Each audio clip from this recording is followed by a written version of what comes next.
Ian says, I hope I plan on hopefully playing some games this weekend, which leads us to our sponsor, Raid Shadow Legends. Hey everybody, class today is sponsored by Raid Shadow Legends, the greatest RPG of all time available on the internet near you. If you have an internet connection, play Raid Shadow Legends. It is great. By Pluralium.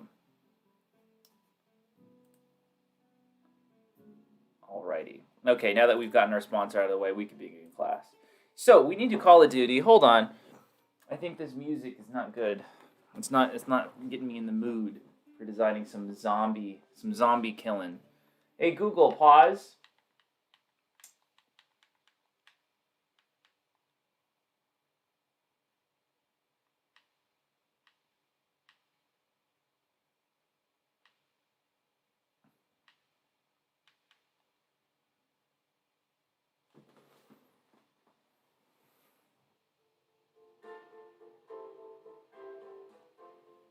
Is this from one of the games?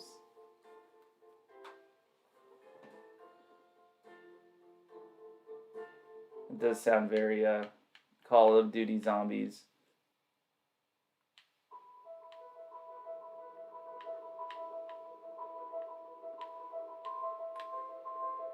I feel like I've heard this one too much. Hold on.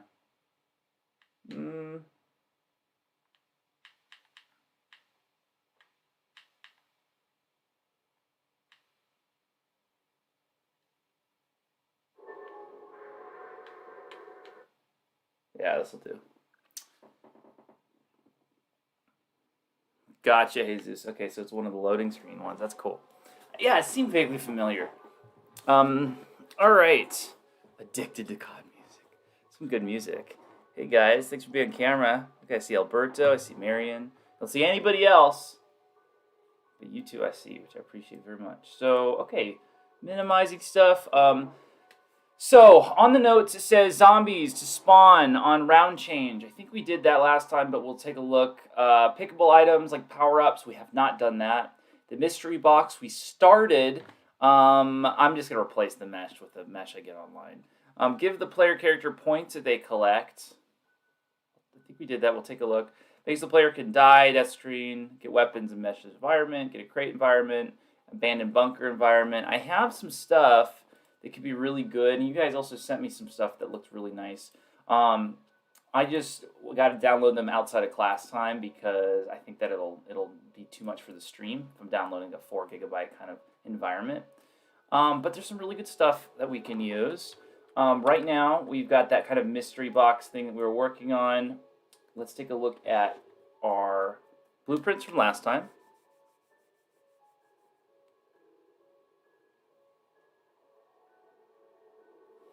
Okay, so we've got the mystery box, of course. We've got the game mode. We talked about that. We've got the player HUD. Player HUD tells us what round we're on, which comes from the game mode. It tells us how many NPCs are still there to kill. And yet it doesn't show us how much money we've collected, which means there's no money being collected. And you got to get money in COD so that you can buy weapons and buy the mystery box and buy stuff. So let's start with our money system today. Let's open up our the character that we're playing, third-person character blueprint. And money's going to be a variable, okay? What type of variable is money going to be?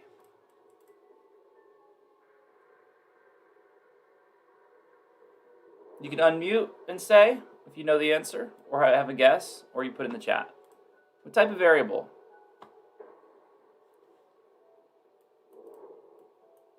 Input. Sorry, say it again. It was quiet. Is it? Sorry. Sometimes the audio can be a little quiet. I saw somebody put it in the chat though. They put integer. Integer is what it is. Money is an integer. Okay, that's how we're able to count up. Right, our health is an integer because in COD it's like how many hits you get hit with. Right, so plus variable. Name this money. We're gonna put this as an integer, and we're gonna make some code on here that'll be responsible for the deducting and the adding of money for our character. So we'll just do a little custom event right here that'll be called add money. And the code is very simple. If add money is called, we then set money to be equal to money minus some number. That number being whatever we've inputted into the event. Amount to add. We'll do the same thing for a subtraction event. Custom event. Subtract money. This will be used when you're buying a door, entry to some place, when you're purchasing a mystery box.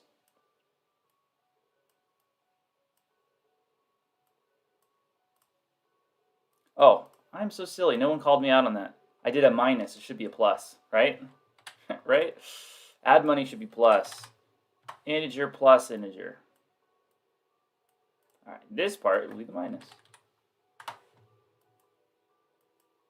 When you're subtracting money, you're setting money to some number. Amount to subtract. Now, whenever from outside this blueprint we want to talk to our player and exchange money, whether it's our door blueprint or a weapon they're buying or something, we just got to call one node, subtract money. It'll look like this, subtract, and we just call this node and we put in the amount of money that thing costs, right? Easy peasy. So, Mr. Look at this. Okay, we got some more props from Christian. It's loading.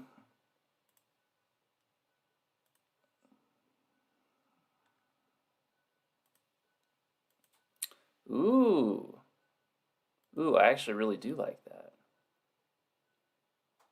I do.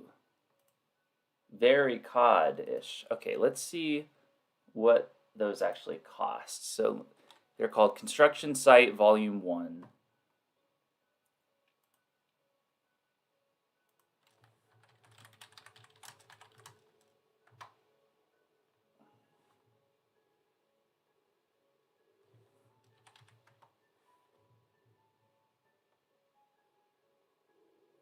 So this would give us a whole bunch of different props and stuff. Very Call of Duty-ish.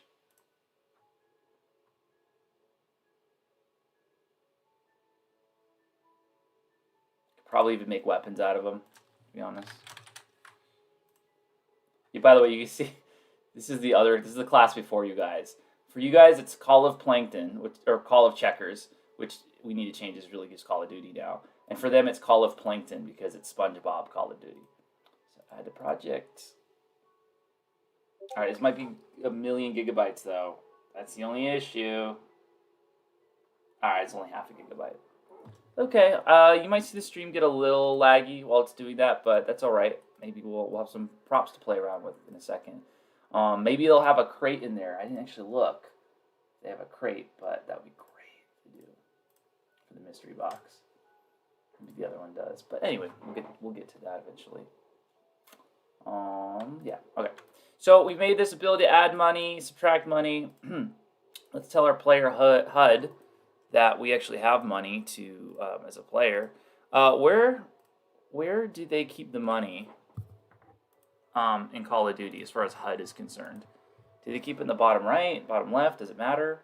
Where can the player always know how much money? Is it top right? Do we know? In the meantime, while you find out the answer to that, I'll just put it somewhere in here. Bottom left? Cool, thanks Tristan. Alright, then we'll put it in the bottom left. Cash.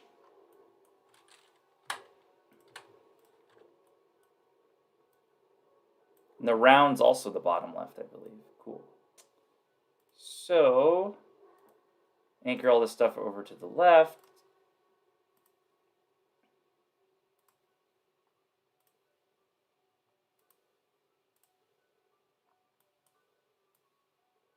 And you start with 500. Thank you for letting me know. Okay, cool. We'll start with 500 then. All right. Let's make that like a slightly bigger font, maybe 30. 35.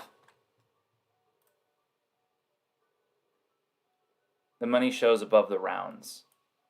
Okay, can someone link an image? I'm sure it doesn't say the word cash either.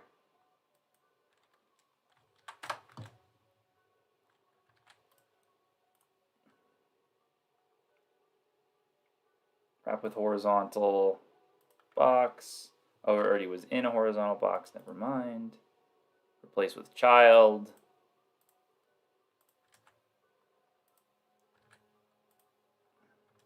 Just the number? No word? Yeah, I know, no words. But probably the cash sign, right?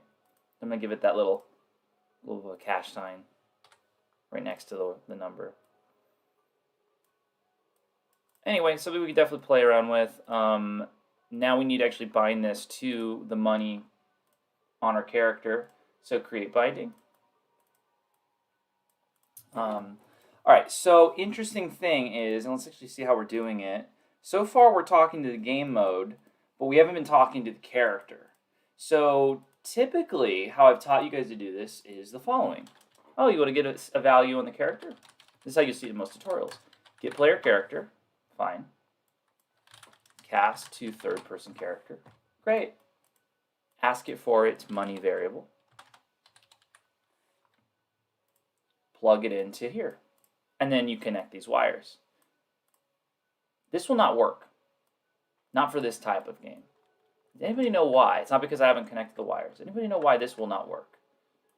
The secret is over here.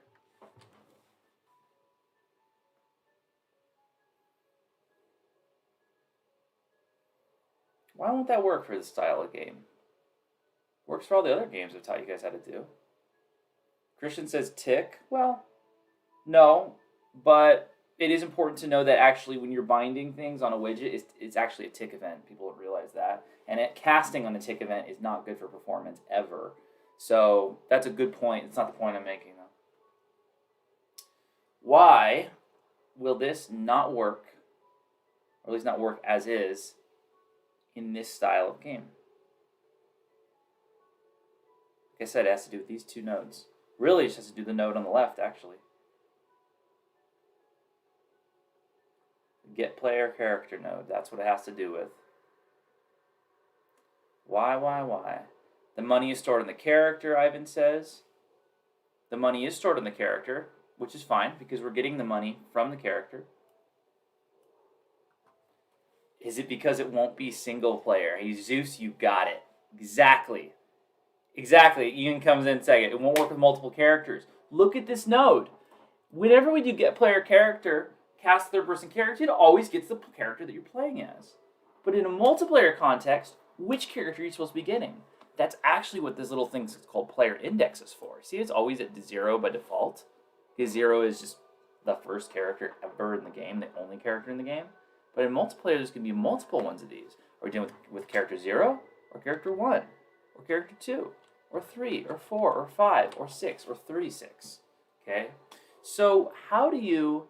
Because the question is, I can't build my widget in such a way that it's only displaying the health and the credits, the money, the cash variable, right, of one particular character. It has to be the character that's currently playing, that's currently seeing that widget. Well, how do you see who's currently playing?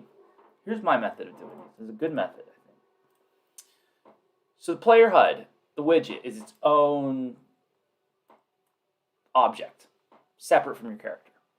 But your character creates the widget. At least that's the way I usually code it, right? On begin play, we create widget. That's what gets it on screen. So if we find our begin play event, here it is, right? Look, we go begin play, create widget, add to viewport. Fine.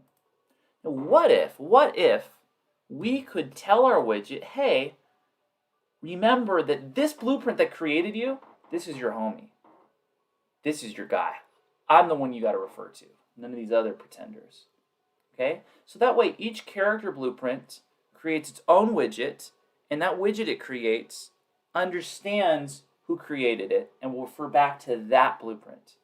We could do that by making a variable reference on our widget. Watch this. So what we're going to do is we go to our player HUD, and this is how you do this kind of thing for multiplayer. you click plus variable, making a new variable, and you name the variable owning character. Okay, who's the character that owns this widget? Right. Variable type, set variable type to the character blueprint that your game uses. In this case, third person character is the name of our character blueprint.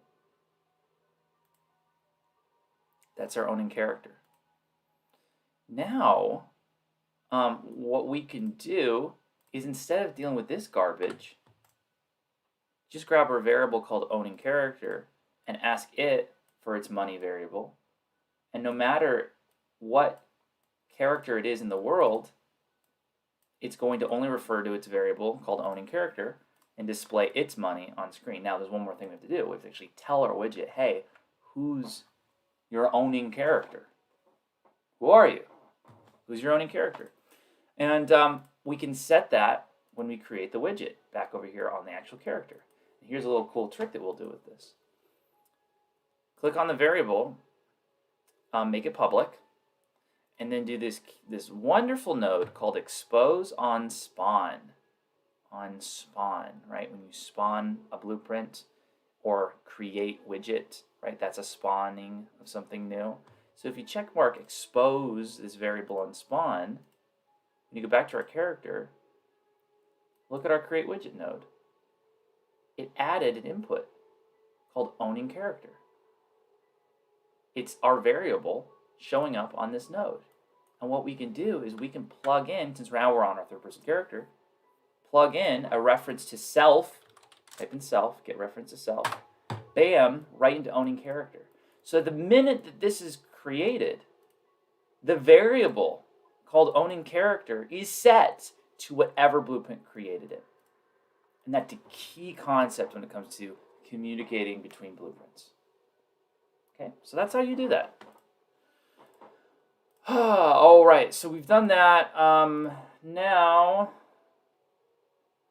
let's give the player character 500 to start. 500 money to begin with. If we hit play, you should see it'll say 500. Even though in our widget it says 30, it's now grabbing it from the character that creates the widget. We'll test it right now. It should say 500, bottom left. And it does, 500, cool. Now, whoa, our zombies are coming. I forgot, can they kill us? I just want to find out for a second. Okay, we get that really lame, poorly coded, horrible screen. Okay, so we'll definitely want to fix that, please. So, let's see. So much to do. Produce a random weapon. This was our mystery box stuff last time. We'll see how that goes. I think our construction site stuff actually jumped in. Let me see if we can add the other kit of stuff as well. Oh yeah, this one really is crates. We should add this one first. Okay, yeah, this will be good. All right, let's add it.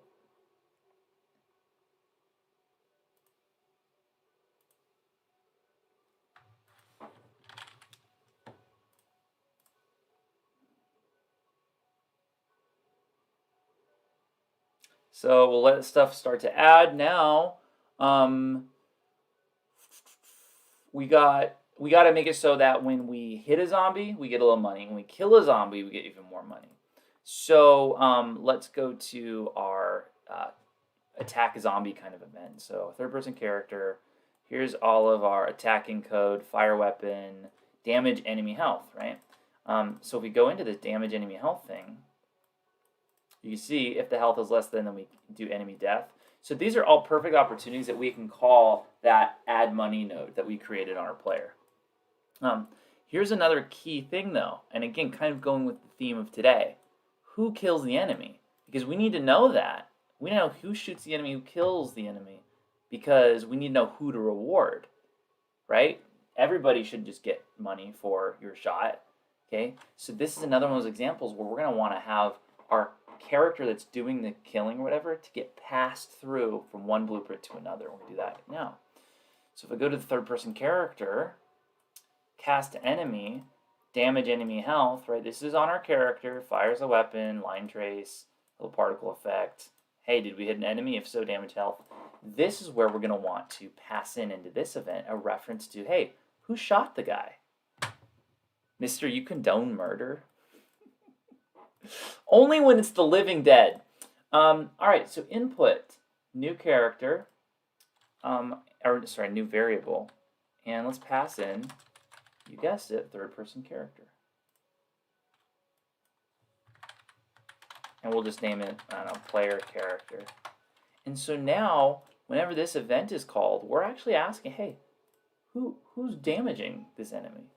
And we're going to pass in self, the blueprint that this code is executing this on, into there, which is great because now we're going to know who to reward. Because remember, player character has an event we made a couple minutes ago for adding money. And so from what I understand, Call of Duty Zombies, you get a little money for hitting the guy. How much do you get for hitting the guy? You guys remember? Is it 10? So I'll do that. We'll do a little like, okay, you hit the guy kind of thing. Let me think about this. If is less than or equal, okay, so we'll actually put this over here. There's a reason why. 10, okay, cool. And then if you kill the guy, it's 100, right? So what we're gonna do is 10 per hit, 100 per kill. Perfect. This is gonna be really easy because look, I'm grabbing player character through here. We're gonna add money. I put in 10 there, and that's gonna come off the false channel. Why false? Well, look, if health is less than or equal to 0 is true, we kill the guy. After that, we'll just add the 100. But if not, the guy's not dead yet, just add the 10. See what I'm saying? So let's now do this over here. Okay. If I hit compile, you're going to see an error because remember, it doesn't know where this event lives on. It's coming from our player character, so just make sure that you have the wire going into target for that. And that's going to add money. Let's test it out. But headshots do more points, 220 or something. Then we're going to have to add a headshot ability. Okay. You do that. All right, here they come. Take a look. Keep an eye on the money. Bottom left. Shot the guy.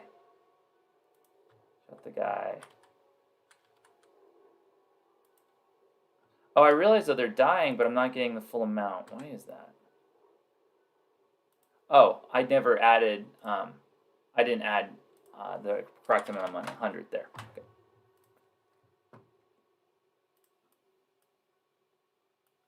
Oh, that's the damage amount. Hold on. I haven't had my coffee yet today. There we go. That's where I meant to edit that. 100. Okay, that should work. Headshots later. Yeah, we'll do headshots later, but I think headshots are a great thing. We definitely could do it.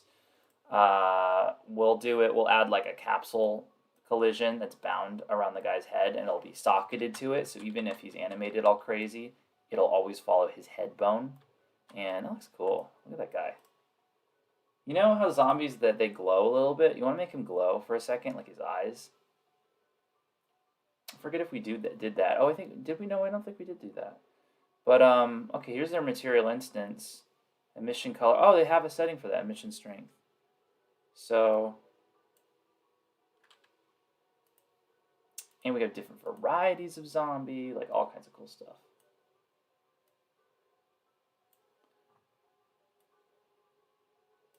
We also got to make our zombies to like walk like zombies.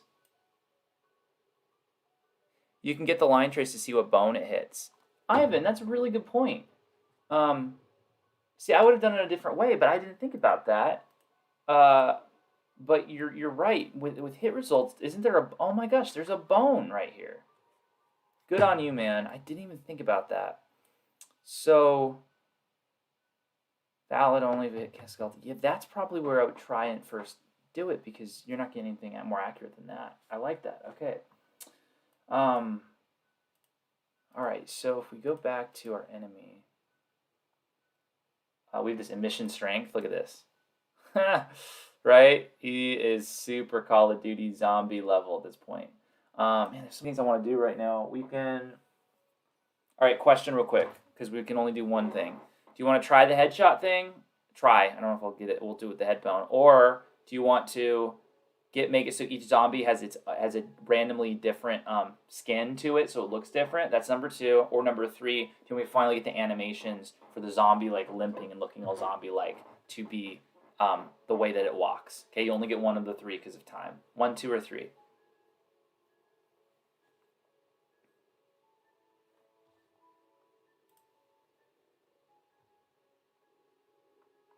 Are there people leaving the meeting right now? Are people getting kicked out or something? Okay. Okay, I'm seeing a ton of 2s. What was 2 again? Was that the random one? I said somebody say yes or no. Or was it the random skin? We're going with 2 because most people voted 2. Oh, I see my internet's really bad right now. Okay, we're gonna pause this. Oops.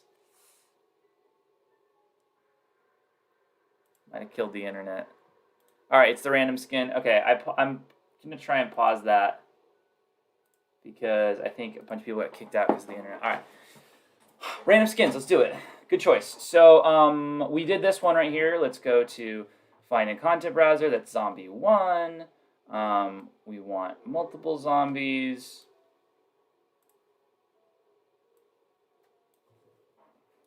Here's how we'll actually make them random. So we go to our enemy. On construct, we're going to assign a random material. This is how this works. Set material of the mesh. This is on construct. And we can do, let's see, can we do random array item? And then can we do make array? Yes, okay, that's what we'll do. So what we'll do is we will use the current zombie 1, the one that looks like that. Then we're going to make, although they've actually got some optional ones here, which I'd like to just take a peek at for a second. I don't know if it's too crazy green or whatever. Let's see what their pre-existing zombie looks like. Zombie material, I mean. Doesn't fit. Doesn't fit the COD. But this one, that's a tinted version, I think, of the other one.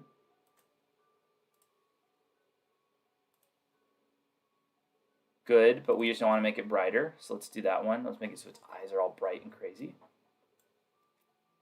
Just editing material instances here.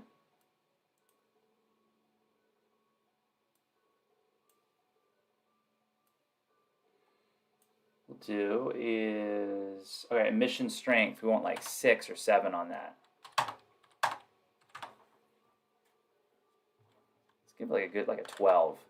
Okay, that one's good.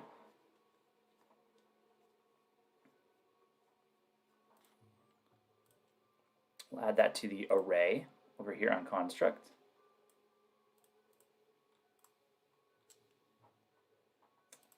Okay, let's do like 2 more. Boom, new pin, new pin. And you see what's happening. It's going to set the material randomly based on one of these. So let's just modify.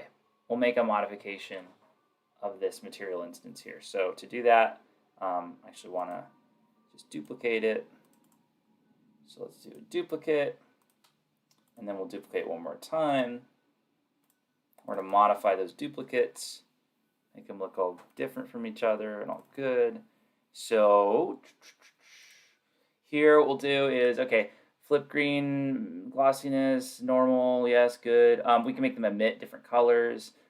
This does help if I can look at the zombie that's wearing it while we do it.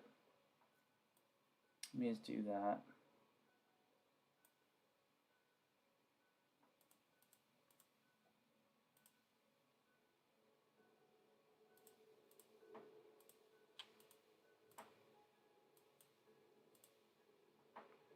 Okay, so we're going to modify this the way he looks now.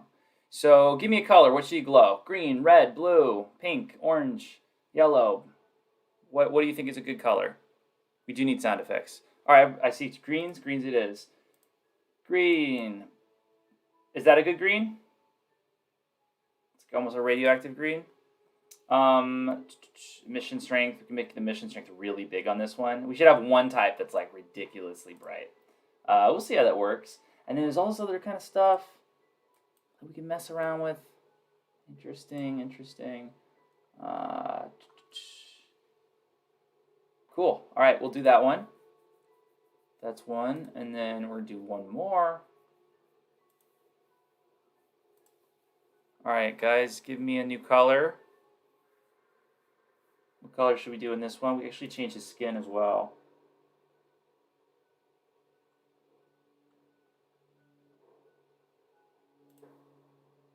It's a different looking skin. Red. Yeah, you gotta have the red, don't you? We should add like clothes. Agree. Maybe we'll do a. Ooh, that looks cool. Okay. All right, and we're gonna make that also be red. More red than that, you say? You can make it glow a little bit more. Let's see. Is there a different emission mask?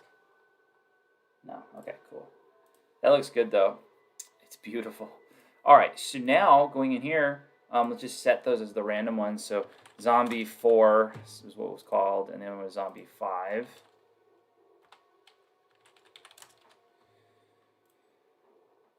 And now that should be random. When we hit play, they should all look kind of random. At least they should. If not, there's one more thing we can try.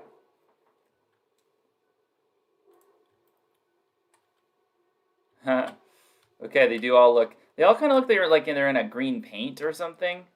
I think we overdid it on the skin, or there's something we could do. It might look better at night.